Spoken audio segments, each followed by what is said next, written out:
right, so here is tip number 4, using keyboard shortcuts. So this is always going to be a time saver. The computer actually understands keyboard strokes quicker. It's not that much quicker, but it gives a higher priority to the keyboard input than mouse inputs. So if you use keyboard shortcuts, that's going to save you time off the top. But instead of using buttons to click on the buttons, you can use keyboard shortcuts. So to change views. So you can do Control 1 for mail, Control 2 for calendar, Control 3 for contacts, Control 4 for task, Control 5 for notes, Control 6 for the full folder list, Control 7 for shortcuts, and Control 8 to get to journal. And this can be extremely helpful if you have like a whole bunch of shared calendars. At one time, I had like 20 shared calendars. And so instead of trying to expand it on my folder list, I could just go to that calendar view and see all of them at once.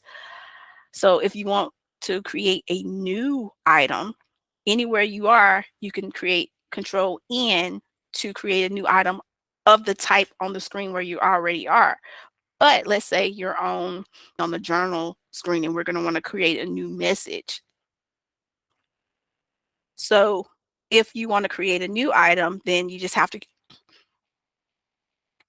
click on the extra key. So you'll do Control-Shift-M for a new mail, Control-Shift-A for a new appointment, Control-Shift-C for a contact, Control-Shift-K for a new task, Control-Shift-N for a new note, and Control-Shift-S for a new post. Warning about post is not supported for all account types, but it can be really useful.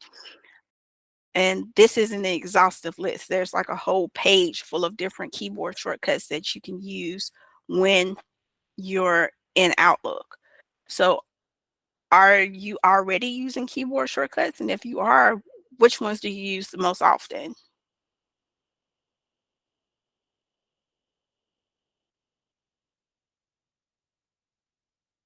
Keyboard shortcuts aren't limited just to Outlook. You can use them for most of the major email programs. And so I have a list on the next slide where you can find those keyboard shortcuts for the full list for Outlook and then the list for all the other programs.